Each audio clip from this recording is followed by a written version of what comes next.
दोस्तों, क्या आपको पता है कि ये जो साइन है हैशटैग, इसे हैशटैग नहीं कहते हैं और ना ही इसे पाउंड कहते हैं। और ऑनियंस यानी प्याज एक इजिप्ट की मम्मी की आंखों से मिले थे।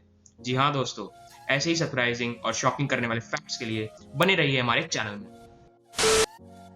तो दोस्तों, हमारा पहला फैक्ट है कि जो ये साइन है आपकी स्क्रीन पर, इसे हैशटैग कहते हैं। ऐसा सबको पता होगा। रुको रुको भाई, इसे हैशटैग नहीं कहते हैं और ना ही इसे पाउंड कहते हैं। जी हाँ दोस्तों, इसका असली टेक्निकल नेम है ऑक्टोथॉप है। यस, जहाँ ऑक्टो का मतलब होता है एक, विच रिप्रेजेंट इट्स पॉइंट्स, और थ्रोपे का मतलब अभी तक अनडिस्कवर्ड है। तो अब हम बढ़ते हैं अपने अगले फैक्ट पर। क्या आपने कभी नोटिस किया है कि पॉपकॉर्न फिल्म थिएटर में इतनी अच्छी खुशबू क्यों देता है? इसका कारण है मूवी थिएटर वालों की चालाकी।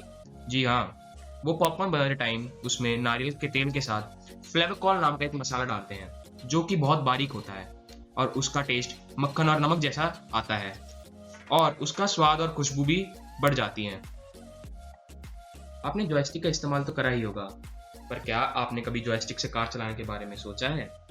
नहीं, तो मर्सिडीज कार ने दुनिया की सबसे पहली जॉयस्टिक से चलने वाली कार बनाई है, जिसका नाम है मर्सिडीज F200।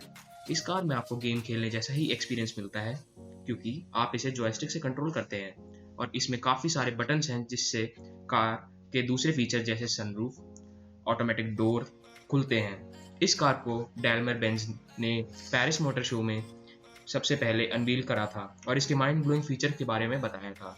कमाल है ना ये। पर इसका प्राइस लगभग 40 लाख होगा, पर यह अभी इंडिया में नहीं आई है और ना ही ये इंटरनेशनल मार्केट में आई है। पिछले फैक्ट में आपने एक फुल्ली जॉयस्टिक से कंट्रोल होने वाली कार को देखा, और क्या आप अब जानते हैं कि इंसानों की जीभ यानी टंग कितनी लंबी होती है? नहीं पता? तो मैं बता देता हूँ। इंसानों की जीभ लगभग 3 इंच तक होती है। और आपको पता है कि जानवरों में सबसे बड़ी जीभ किसकी होती है? कोई बात नहीं, मैं बताता हूँ। जानवरों में सबसे लंबी जीभ जिराफ की होती है। उनकी जीभ लगभग 20 इंचेस तक लंबी होती है। सोच सकते हैं 20 इंचेस, मतलब आपके हाथ से थोड़ी सी छोटी। है ना फैबुलस फैक्ट? इस दुनिया में सपने देखने का हक सबको होता है, चाहे वो इंसान हो या फिर जानवर। जी हाँ, मैंने सही कहा। सिर्फ इंसान ही सपने नहीं देखते, जानवर भी सपने देखते हैं। स्टडीज से पता चला है कि जो रैट्स होते हैं वो भी खराटे लेते वक्त मजे से सपने देखते हैं। एक स्टडी के मुताबिक रैट्स जो भी देखते हैं वो उसके बारे में रात को रेम स्लीप के दौरान सोचते हैं और वो उनके सपने में आती है। Wow, it's amazing.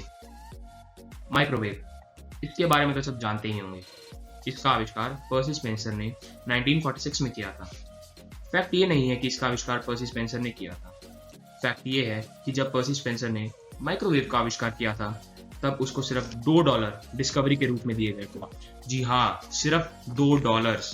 क्या आप सोच सकते हैं कि आज जो चीज सबके घर में आवश्यकता बनी हुई है उसके इन्वेंशन के लिए सिर्फ $2 ही दिए गए थे। मतलब कोई रिस्पेक्ट पिच नहीं है।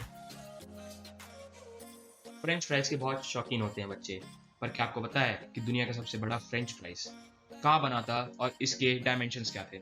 जी हाँ, मैं आपको इसके डायमेंशंस भी बताऊंगा और आप इसे देखकर चौंक जाएंगे। ये फ्रेंच फ्राइज 34 इंच लंबा और 5 इंच मोटा था और इसका वजन लगभग 11 किलो था। जी हाँ, 11 किलो। और आप सोच रहे होंगे कि ये किसी बाहर के देश में बना होगा, पर ऐसा है ही नहीं। ये अपने महान देश इंडिया में ही बना था। इसे गुजरात के चंद्रेश बयाद ने बनाया था। मैं तो इसे खाना चाहूंगा। क्या आप भी इसे खाना चाहेंगे? अगर हाँ, तो अपनी उंगलियां चलाइए और चैट में लिखिए। एमआई के बारे में सब जानते होंगे और आप में से बहुत लोगों के पास एमआई के मोबाइल भी होंगे, पर क्या किसको पता है कि एमआई की फुल फॉर्म क्या होती है? अगर पता है तो कमेंट जरूर कीजिए। वैसे मैं आपको बता देता हूँ कि इसकी एब्रिविएशन क्या होती है। एमआई का मतलब होता है मोबाइल इंटरनेट। हाँ भाई, ये छोटा सा ही वर्ड है, ना कि शाओमी के लास्ट 2 लेटर्स।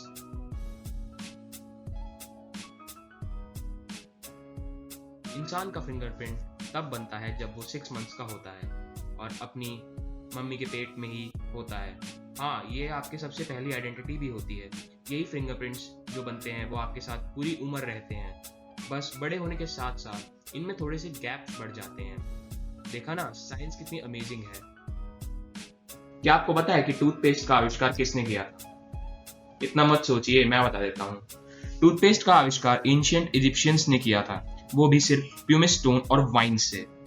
और आपको एक और बात बताता हूँ कि रोमन्स का एक कस्टम था जिसमें वो एनिमल्स की यूरिन यानी मूत्र से मुंह साफ करते थे। कितना वियर्ड है ना ये, पर ये बिल्कुल सही था, यानी इससे फायदे होते थे। हाँ, क्योंकि हमारे यूरिन में अमोनिया होता है जो दांतों के लिए एक नेचुरल क्लिनजिंग एजेंट होता है। तो देखो वो कितने डेवलप्ड थे। और अभी भी कुछ टूथपेस्ट में अमोनिया का इस्तेमाल होता है। इसका मतलब कि आपके टूथपेस्ट में यूरिन है